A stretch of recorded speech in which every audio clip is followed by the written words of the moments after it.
The great hall stretched out like a canyon made of light and metal. Admiral Hyunwoo Kim walked slowly across the polished floor, his boots making soft sounds that echoed in the vast space. Above him, 12 different alien species sat in floating seats arranged in a perfect circle. Each one looked down at him like judges deciding the fate of a criminal. Earth was dying. Everyone in this room knew it. The blue planet that had once been called beautiful was now a broken shell of its former self. The oceans were poison. The air burned lungs. The ground could barely grow food. 7 billion humans were slowly starving on a world that could no longer support them. That was why Hyunwoo was here. That was why he had traveled across the galaxy to stand before these beings who controlled the fate of worlds. He needed their help. Humanity needed their help. "State your request," said the voice that came from everywhere and nowhere at once. The Galactic Council's translator made all voices sound the same, but Hyunwoo could still hear the coldness in it. He looked up at the beings above him. The Valari delegate was a tall crystal creature that seemed to be made of living glass. Light moved through its body like blood through veins. Next to it sat a Kethran, its forearms folded across its chest. The Kethran's skin was green and rough like tree bark. Its yellow eyes watched Hyunwoo without blinking. "Honored Council," Hyunwoo began, his voice steady despite the fear in his chest. "I come before you as a representative of the human species. Our world is failing. Our people are dying. We ask for your aid in relocating our population to suitable worlds within the galactic community." A sound like breaking glass came from the Valari delegate. Hyunwoo realized it was laughing. "Your species has had 300 years since first contact," the Valari said.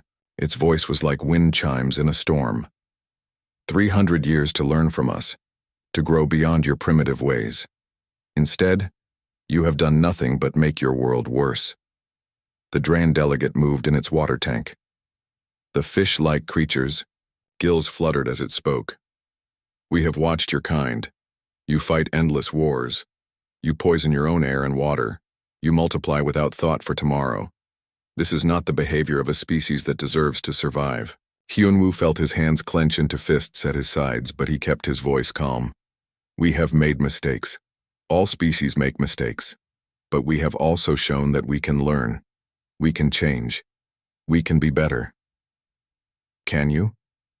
The question came from the Zephyri delegate, a being of pure energy contained within a force field. "Your history says otherwise. Even now, as your world dies, your people fight over the scraps. Your leaders care more about power than saving lives." Counselor Yuna Park stepped forward from behind Hyunwoo. She was Earth's chief diplomat, a woman who had spent 20 years learning the languages and customs of a dozen alien species. Her face was calm, but Hyunwoo could see the desperation in her eyes. "Honored Council," Yuna said, bowing deeply. "What the Admiral says is true. Humanity has made grave errors, but we have also shown great capacity for growth. We have art and music that moves the soul. We have science that unlocks the secrets of the universe. We have love that transcends all boundaries. Surely these things have value." The council chambers fell silent. For a moment, Hyunwoo allowed himself to hope. Perhaps they would see reason. Perhaps they would remember that all life had value, even human life. Then the Kethran delegate spoke, and that hope died. "Your art is crude. Your science is primitive. Your love is selfish and small." The alien's voice was like gravel grinding together. "We have seen 1,000 species rise and fall. Most learn to live in harmony with their worlds. Those that do not are removed by natural selection. This is the way of the universe. But we are not asking you to save our world," Hyunwoo said, stepping forward. "We are asking for new worlds. We are asking for a chance to prove that we can do better." The crystal being that was the Valari delegate turned its head toward him. Light pulsed through its body faster now, like a heartbeat speeding up. "You think we have not considered this?" it asked. "Do you think we have not studied your kind? We know what happens when humans are given new worlds. You spread like a disease. You consume everything. You turn gardens into wastelands, Why would we curse innocent worlds with your presence? The words hit Hyun-woo like physical blows. He had known this would be difficult. He had known the aliens saw humans as inferior. But to hear it stated so plainly, so coldly, made his chest tight with rage. You are wrong, he said, his voice growing harder. You judge us by our worst moments. You ignore our best ones. We have created beauty. We have shown mercy to our enemies. We have died to protect strangers. That has to count for something, does it? The dreen in its water tank swam in slow circles. Your mercy extends only to your own species. Your beauty exists alongside your ugliness. Your sacrifice is often meaningless gesture. We see the whole picture, human. You see only what you wish to see. The vote was called. Hyun-woo watched as each delegate cast their decision. One by one, they rejected humanity's plea. No aid, no new worlds, no hope. The final count was 12-0. Yuna made a sound like a wounded animal. Her diplomatic training could not hide the devastation on her face. 20 years of work. 20 years of building relationships and learning customs, all for nothing. The decision is final, announced the voice that came from everywhere. Humanity will receive no aid from the Galactic Council. You are dismissed. Hyun-woo stood in the center of that vast hall and felt something break inside him. Not his spirit, not his will, something else. Something that had once believed in the goodness of intelligent beings. Something that had once thought mercy was a universal constant. He turned to leave. He caught the expressions on the alien faces above him. Some looked satisfied, others looked bored. A few looked almost disappointed, as if they had hoped for better entertainment. Not one looked sad. Not one looked troubled by condemning an entire species to extinction. They saw humans as nothing more than another failed experiment. Another species too weak and stupid to deserve survival. Hyun-woo walked across that polished floor with Yuna beside him. His boots still made soft, echoing sounds. But now those sounds seemed different. They sounded like the footsteps of a man walking toward war. At the great doors of the council chamber, he paused and looked back one last time. The alien delegates were already discussing other matters. Humanity's fate had been decided and dismissed in the span of minutes. Admiral, Yuna whispered beside him. What do we do now? Hyun-woo's jaw was tight as he spoke. His voice was quiet, but there was something in it that made Yuna step back. Now we show them what broken really looks like. 6 months had passed since the Galactic Council's rejection. 6 months since Admiral Hyun-woo Kim had walked out of that great hall with murder in his heart. Now he stood in a bunker buried 3 miles beneath what used to be the Rocky Mountains, watching the world above him die. The screens around him showed the collapse happening in real time. The European Federation had fallen last week. The Asian coalition was fighting a civil war over the last clean water reserves. South America was burning. Africa was already gone, swallowed by deserts that grew larger every day. But Hyun-woo was not watching the screens. He was watching Dr. Min-ho Lee work at a table covered with devices that seemed to bend light around them. The physicist's hair had gone completely white in the past months, but his hands were steady as he made final adjustments to humanity's last hope. Tell me again how it works, Hyun-woo said. Min-ho looked up from his work. His eyes were red from lack of sleep, but they burned with the intensity of a man who had found something worth dying for. Quantum disruption, Min-ho said, his voice hoarse. Every star system has a natural frequency. Like a song that only space itself can hear. We change that song. We make it wrong. And then space itself tries to fix the wrongness. But space is not gentle when it fixes things. It tears, it breaks, it destroys everything in the area while it heals. Hyun-woo nodded slowly. How big an area? That depends on how much power we feed into the disruption. A small charge could disable ships in orbit. A large charge could make an entire star system uninhabitable for centuries. The Admiral walked to the nearest screen. It showed a map of known space with human colonies marked in blue and alien territories in red. There was so much red, hundreds of systems, thousands of worlds, trillions of beings who had voted to let humanity die. Have you tested it? On small scales, yes. We used it on the asteroid belt last month. 3 rocks the size of mountains just stopped existing. Space folded them out of reality. Yunwu felt a cold smile cross his face. Good. How many devices can you build? With the resources we have left. Maybe 50. But Admiral, we don't know what this technology might do on a large scale. We could tear holes in space-time itself.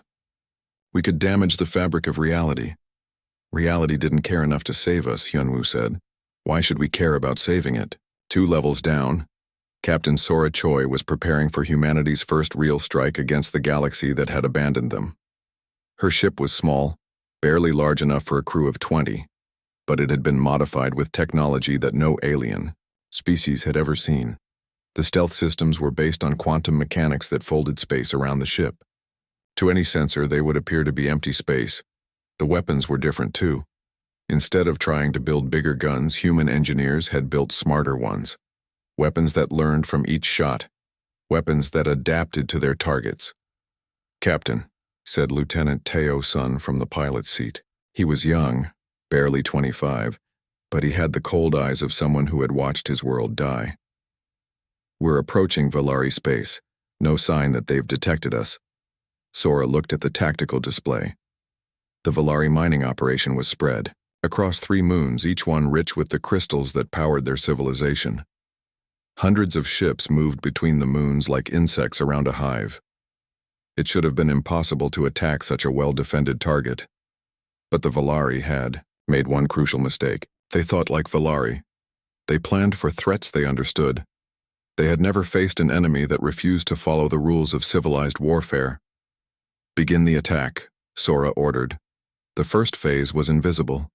Human-built viruses carried by microscopic drones infected the Valari computer systems.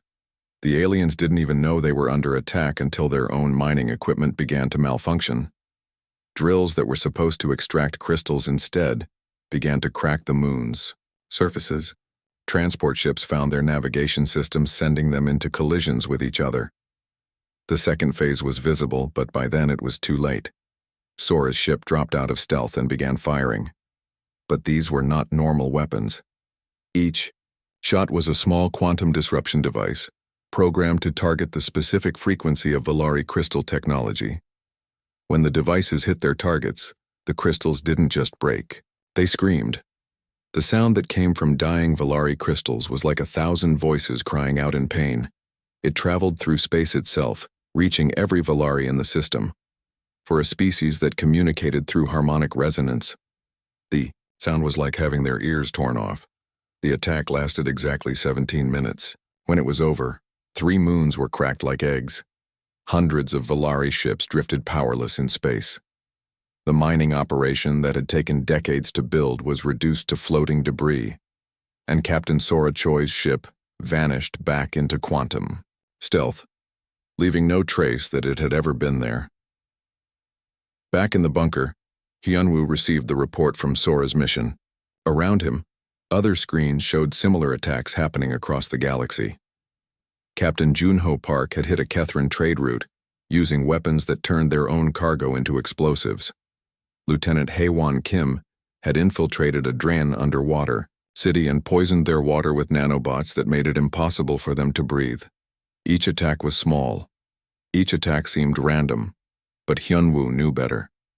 Every strike had been carefully planned to cause maximum disruption with minimum resources. More importantly, each attack taught humanity something new about their enemies.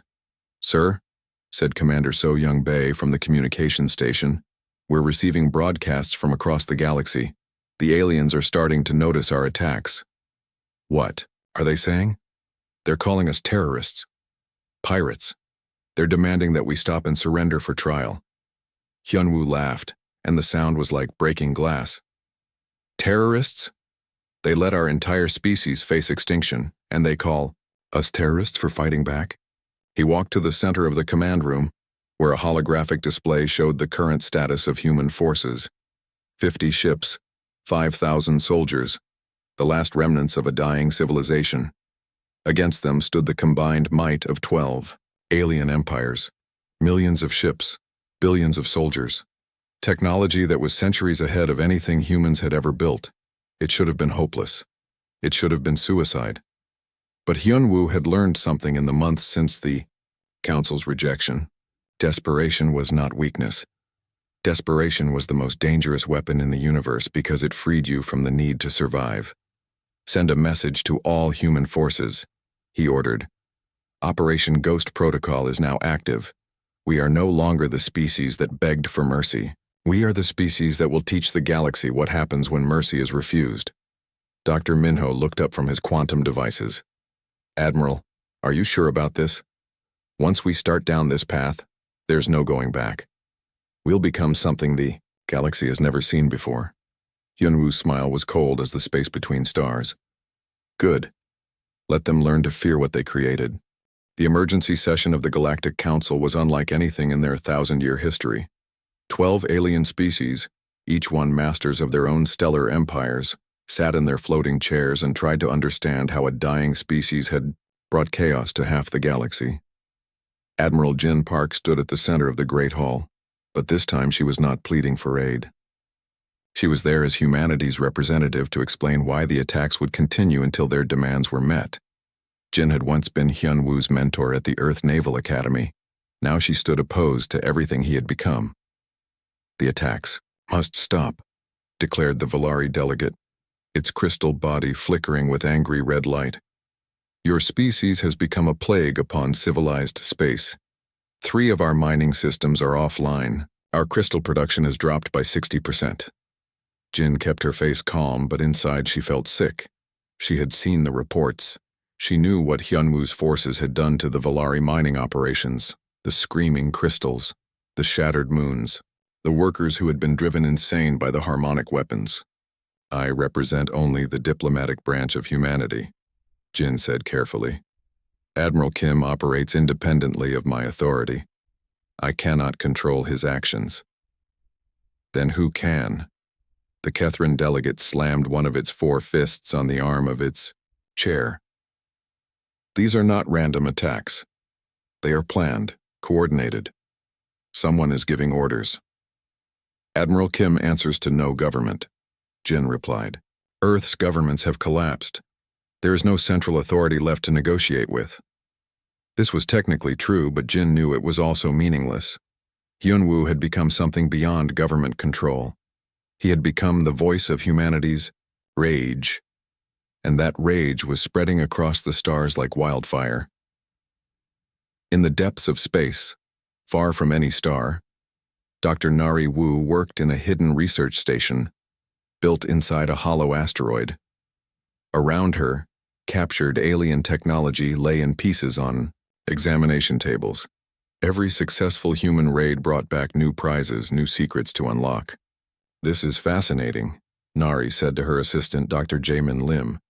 She held up a piece of Dran biotechnology that pulsed with its own inner light. Their organic computers don't just process information, they feel it. They experience data, like emotions. Can we use that against them? Jaemin asked. Better than that. We can make them feel things they were never meant to feel. Nari's smile was sharp as a blade. Fear, pain, despair. Imagine what happens when their computer networks start having nightmares. The breakthrough had come 3 weeks ago when Captain Dong Ho Yang's strike team had captured a Drain research vessel. Instead of destroying it, they had brought it back to Nari's hidden lab. Now she understood how the aquatic aliens thought, how they felt, how they could be hurt. The biovirus she was creating would not just crash their systems, it would make their computers scream. 2 systems away, Captain Youngsik. O floated in the zero gravity of his ship's cargo bay, watching his team prepare for the next phase of human warfare. The devices they were assembling looked like metallic spiders, each one the size of a human hand. But these spiders were designed to crawl through the energy patterns that made up Zephyri bodies. The Zephyri were beings of pure energy, contained within force fields that gave them shape and substance. They had always believed themselves safe from physical attacks. They were wrong. Remember, Young Sik told his team, these things are designed to disrupt energy patterns. Once they attach to a Zephyri, they'll start eating the being from the inside out. The Zephyri won't die quickly, but they'll wish they could.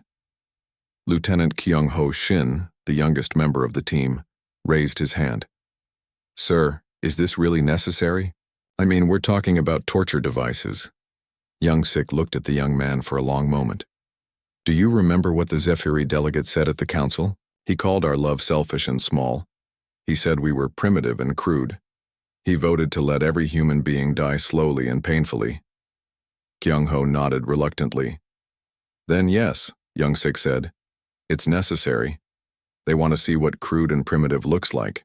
We're going to show them. Back on the Galactic Council station, the emergency session was growing more heated by the hour. Reports kept coming in from across the galaxy. Human attacks were no longer isolated incidents. They were everywhere, and they were getting worse. The Catherine Fourth Fleet has been completely destroyed, announced Counselor Yuna Park, who had remained as Earth's diplomatic representative despite having no real authority. All 300 ships. The survivors report that their own weapons turned against them. How is that possible? Demanded the Drain delegate, its gills fluttering with agitation in its water tank. Human hackers infiltrated their weapon systems during a supply stop. When the fleet tried to respond to a distress call, their own guns fired on their own ships. The Zephyri delegate's energy form flickered with what might have been fear. These attacks show knowledge of our technologies. That should be impossible. How do they know our weaknesses so precisely?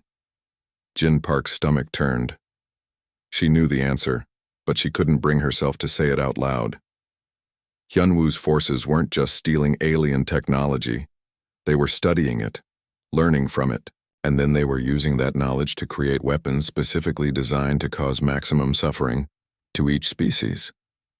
There's something else, Yuna continued, her voice growing quieter.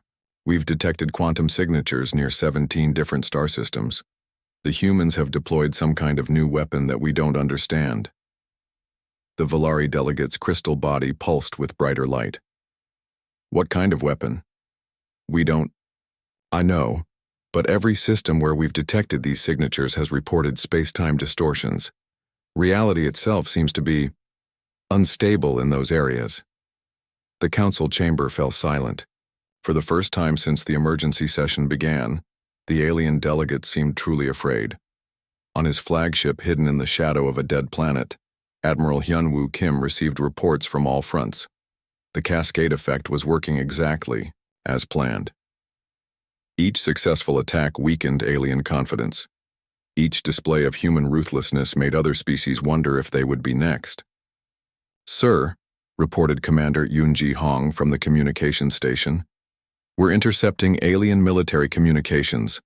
They're starting to pull their fleets back to defend their home systems. Good, Hyunwoo said. Fear makes them predictable.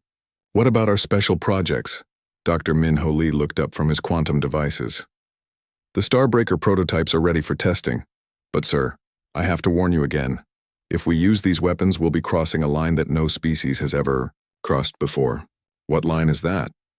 The line between war and genocide. These weapons don't just kill people, they kill entire solar systems. Everything. Everyone. Even the planets themselves die. Hyunwoo walked to the main viewing screen which showed the stars scattered across the darkness of space. Somewhere out there, trillions of alien beings lived their lives without ever thinking about the human species they had condemned to extinction. They drew that line when they voted to let us die, he said quietly. They wanted to see what broken looks like. Soon they'll understand that when you break humanity, we don't just fall apart. We break everything else too. Young Lieutenant Teo-sun, who had been silent during the briefing, finally spoke up. Admiral, are we still fighting to save humanity? Or are we fighting for revenge? Hyunwoo turned away from the stars to look at the young officer. His smile was cold and empty, like the space between worlds. What's the difference? 2 years had passed since humanity began its war against the galaxy. 2 years since Admiral Hyunwoo Kim had transformed from a desperate diplomat into the most feared being in known space. Now he stood on the bridge of his flagship, watching the final preparations for humanity's most terrible weapon. The Starbreaker hung in space like a dark metal flower, its petals made of quantum disruption arrays that bent light around them. It was beautiful in the way that hurricanes were beautiful. Deadly, unstoppable. Final.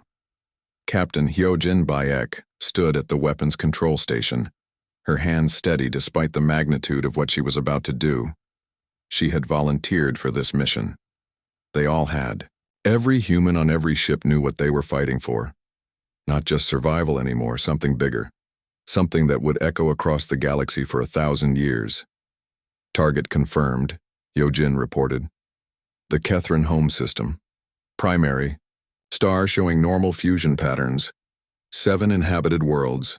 Population approximately 4 billion. Hyunwoo nodded slowly. The Kethrins had been the most vocal opponents of human aid during that council meeting 2 years ago. Their delegate had called humanity a disease, had said they deserved extinction. Now they would learn what extinction truly meant. "Sir," said Lieutenant Minho Park from the navigation station, "we're receiving a transmission from the Kethrin system. It's from their planetary government." "Put it through." The holographic display flickered to life, showing a Kethrin official. Its green bark-like skin was pale with fear, and its 4 arms shook as it spoke. "Admiral Kim," the alien said, its voice breaking. "Please, we know what you're planning. Our sensors have detected your weapon. We beg you to reconsider. There are children in our system, billions of innocent lives." Hyunwoo's face remained expressionless.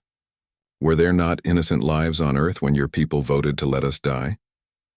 "That was different. That was a political decision. This is murder on a scale that has never been seen." "You're right," Hyunwoo said quietly.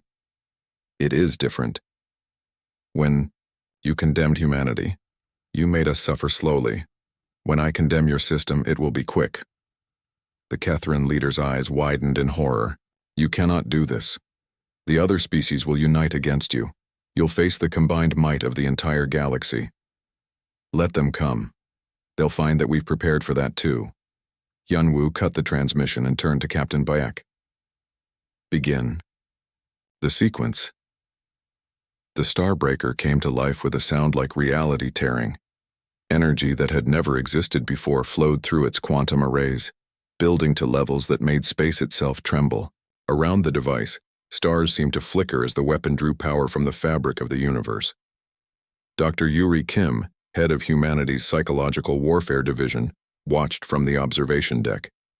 She had studied the alien species for years, learning their fears, their weaknesses, their breaking points. This moment was the culmination of all her research. "The psychological impact will be devastating," she said to her assistant, Dr. Sang-Woo Lee. "When the other species see what we can do to an entire star system, fear will spread faster than any weapon." "But is it worth it?" Sang-Woo asked. "We're talking about killing billions of beings." Yuri's expression hardened. "They were willing to kill billions of humans. The only difference is we're doing it faster." On the planet Kethros, prime panic had consumed the streets. Citizens fled in massive ships that lifted off every few minutes, carrying refugees to anywhere that might be safe. But there wasn't enough time. There were never enough ships. Most of the population could only wait and watch their sun, wondering when death would come. Kethrin Admiral Vextar stood on the bridge of his flagship, leading the desperate evacuation efforts. He had been a military officer for 40 years, had fought in 3 wars, had seen death in many forms. But nothing had prepared him for this. "Status report," he ordered. "We've evacuated maybe 10% of the population," his aide replied. "At this rate, we'll need 50 more hours to save everyone." "How long until the human weapon fires?" "Intelligence estimates less than 1 hour." Vextar closed his eyes. In all his years of military service, he had never faced an enemy like this. An enemy that didn't want territory or resources or political advantage. An enemy that simply wanted to prove a point written in fire across the stars. Back on the human flagship, the Starbreaker reached full power. The weapon had become a small sun, burning with energies that shouldn't exist. Around it, space twisted like heated metal. and distant stars seemed to bend toward it. "All systems ready," Captain Beck reported. "Starbreaker at 100% capacity." Hyunwoo looked out at the stars, thinking about the path that had brought them all to this moment. He remembered standing in that council chamber, begging for mercy that never came. He remembered watching Earth die while alien species discussed trade agreements and territorial disputes. "Sir," said Commander So-min Han from the communications station, "we're receiving broadcasts from 17 different species. They're all offering aid to humanity. Food, medicine, new worlds to settle. They're begging us to stop." "Too late," Hyunwoo said simply. "Sir, Admiral Jin Park is requesting permission to speak with you. She says she has an offer from the full Galactic Council." Hyunwoo almost smiled. His old mentor, still trying to find diplomatic solutions to problems that were beyond diplomacy. "Tell Admiral Park that the time for talking ended 2 years ago. Today we show the galaxy what happens when mercy is refused." He turned to Captain Beck. "Fire." The Starbreaker released its payload in a beam of impossible light that crossed space in seconds. When it reached the Kethran sun, the star didn't explode. It simply began to die. The fusion reactions that had burned for billions of years started to slow down. The star's core began to collapse. Solar flares erupted from its surface, bathing the system's planets in deadly radiation. It would take 3 days for the star to complete its death spiral. 3 days for 7 worlds to freeze as their sun went dark. 3 days for 4 billion beings to realize that they had awakened something in humanity that should have stayed sleeping. Dr. Minho. Lee watched the readings from his quantum sensors, his face pale with the magnitude of what they had unleashed. "The quantum disturbance is spreading," he reported. "It's affecting nearby star systems. Space itself is becoming unstable in a region 50 light-years across." "Acceptable losses," Hyunwoo said. "Admiral, we may have damaged the structure of reality itself. This could have consequences we can't predict." Hyunwoo finally turned away from the dying star. "Reality had its chance to save us. Now it gets to burn with everything else." Across the galaxy, alien species received the news in horror. Humanity had crossed a line that no civilization had ever crossed. They had killed a star. They had murdered an entire solar system. And according to human broadcasts, this was only the beginning. The message that went out to every inhabited world in the galaxy was simple. You said we were broken. You said we didn't deserve to survive. Watch your star die and remember, this is what broken looks like when it decides to break everything else. In the Galactic Council chambers, 12 species sat in emergency session, trying to understand how they had created their own destroyer. "They have to be stopped," the Valari delegate said, its crystal body flickering with fear. "How?" asked the Dren representative. "They can kill stars. What weapons do we have that can stop such power?" "We unite," said the Zephyri delegate. "Every fleet, every weapon, every soldier, we throw everything we have at them. And if we lose?" The question hung in the air like smoke from a funeral pyre. Finally, the Kethran delegate spoke, its voice hollow with grief. "Then we pray they kill us. Quickly." The war ended not with the clash of fleets or the thunder of weapons, but with a single transmission that reached every corner of the galaxy. It came from the Galactic Council, broadcast on all frequencies, translated into every known language. "We surrender." Admiral Hyunwoo Kim stood on the bridge of his flagship, reading the message that had taken 3 years to receive. Around him, his crew watched in silence as the words appeared on their screens. Total surrender. Unconditional. Immediate. The aliens had seen what happened to the Kethran system. They had watched 7 worlds freeze as their star died. They had detected the quantum disturbances spreading across 50 light-years of space, threatening to tear holes in reality itself, and they had realized that humanity was prepared to destroy the entire galaxy rather than accept defeat. "Sir," said Commander Yoonji Hong from the communications station, "we're receiving requests for safe passage from alien fleets across 17 systems. They're asking permission to retreat to their home worlds." "Granted," Hyunwoo said. Let them run. Let them remember. Captain Sora Choi, who had led the first human raids against alien targets, stepped forward. Admiral, what are your orders regarding the surrender terms? Hyunwoo was quiet for a long moment, looking out at the stars that had once seemed so vast and untouchable. Now they belonged to humanity, not through conquest but through fear. Prepare my shuttle, he said finally. It's time to visit the Galactic Council. The Great Hall looked exactly the same as it had 3 years ago, when Hyunwoo had first stood there as a desperate man begging for aid. The same floating chairs arranged in a perfect circle, the same polished floor that reflected light like still water. But everything else had changed. The 12 alien delegates sat in their seats, but now they were not judges looking down at a criminal. They were prisoners waiting to learn their fate from their conqueror. Hyunwoo walked slowly across that familiar floor, his boots making the same soft, echoing sounds they had made years ago. But now those sounds were different.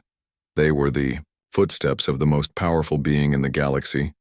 The Valari delegate, its crystal body dim with defeat, spoke first. Admiral Kim, we accept your terms, whatever they may be.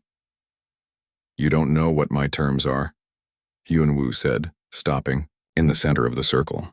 We know what you're capable of, the Drain representative said from its water tank. We've seen what you did to the Kethran system. We'll agree to anything to prevent that from happening to our worlds. Hyunwoo looked around at the alien faces. Fear. That was all he saw now. The same beings who had once dismissed humanity as broken and worthless now trembled at the mention of his name. You want to know my terms? He asked. 12 alien heads nodded. My terms are simple. You will give us nothing. The aliens looked confused. The Zephyri delegate's energy form flickered with uncertainty. Nothing? But we have resources, technology, entire worlds we can offer for human colonization. We don't want your worlds, Hyunwoo said. We've learned to live in space. Your planets are too soft for us now. Then what do you want? The Kethran delegate asked. It was a replacement for the previous one, since the original had died when their star went dark. Hyunwoo smiled, and that smile was colder than the space between galaxies. I want you to remember. Every time you look at the stars, I want you to remember that humans are out there, watching, waiting, ready to remind you what happens when mercy is refused. Dr. Yuri Kim, who had accompanied Hyunwoo to the council station, stepped forward with a data pad. The Admiral's terms are recorded here. Each of your species will be allowed to maintain your current territories. Your trade routes will remain open. Your governments will continue to function. But, asked the Valari delegate, but you will never again vote on the fate of another species. Yuri continued. You will never again decide who deserves to live and who deserves to die. That authority now belongs to humanity. The council chamber fell silent. The aliens realized what Hyunwoo was offering them. Not conquest, not slavery. Something worse. They would be allowed to continue existing, but only at humanity's pleasure. They would never again be the masters of their own destiny. You're making us into pets, the Drain delegate said quietly. No, Hyunwoo replied. I'm making you into a warning. Every species that looks at you will know what happens when they cross humanity. You'll be living reminders of the price of cruelty. On the human flagship, the crew watched their admiral's shuttle return from the council station. The war was over, but none of them felt like celebrating. They had won, but the victory tasted like ashes. Lieutenant Teo Sun, who had grown from a young officer into a hardened veteran during the war, approached Commander So-min Han at the observation deck. Do you think we did the right thing? He asked. So-min looked out at the stars, thinking about Earth and the billions of humans who had died while the galaxy watched. I think we did the only thing we could do. But we killed an entire star system, billions of innocent beings. Were we innocent when they let us die? So-min asked. Were our children innocent when the aliens voted to condemn them to starvation? Teo didn't have an answer. In the depths of space, the last human survivors who had never joined the war lived in hidden colonies built inside asteroids and dead planets. They had become nomads, their entire civilization existing within spaceships and mobile habitats. Earth was gone. Home was wherever they chose to make it. Dr. Minho Lee, the physicist who had created the Starbreaker, worked alone in his laboratory aboard a converted asteroid mining ship. He was building something new. Not a weapon this time, but a tool for creation. If humanity was going to live among the stars, they would need to reshape space itself to suit their needs. The quantum manipulation technology is stable, he reported to Admiral Hyunwoo during their weekly communication. We can now create artificial gravity wells, manufacture elements that don't exist naturally, even build pocket dimensions for storage. Good, Hyunwoo replied from his flagship. The galaxy taught us that the strong survive and the weak perish. We've become strong. Now we need to make sure we stay that way. Years passed. The alien species rebuilt their civilizations. Under human oversight, trade resumed, life continued. But the galaxy was forever changed. Wherever alien children looked up at the night sky, their parents told them stories about the broken species that had learned to break everything else. Humanity had scattered across the stars, no longer bound to any single world. They lived in ships that could fold space around them. They built cities in the hearts of nebulae. They tamed black holes and rode the solar winds of dying stars. And always they watched. Admiral Hyunwoo Kim, now an old man with silver hair and scars from a dozen battles, stood on the bridge of his flagship as it drifted through the void between galaxies. Behind him lay the Milky Way, where trillions of beings lived their lives in the shadow of human power. "Admiral," said Captain Jae-young Choi, who had replaced Sora as his second in command. "Long-range sensors are detecting another galaxy. Preliminary scans suggest intelligent life." Hyunwoo looked out at the distant spiral of stars, thinking about the aliens who lived there. They didn't know about humanity yet. They didn't know about the species that had learned to kill stars and remake reality itself. "Send a message to the fleet," he ordered. "Tell them to prepare for first contact protocols." "Sir, are we planning to make peaceful contact?" Hyunwoo's smile was sharp as broken glass. "That depends on them. If they're wise, they'll welcome us. If they're not," he gestured toward the Milky Way behind them, where the light of dead stars still traveled through space. "They'll learn what we taught the others." Ensign So Min Han, daughter of the former commander, looked up from her station. "Admiral, will we ever go home?" Hyunwoo looked out at the infinite darkness filled with infinite possibilities. Somewhere in that darkness, new civilizations were being born. New species were taking their first steps into space. New councils were forming to decide the fate of worlds. "We are home," he said quietly. "The stars belong to us now. All of them.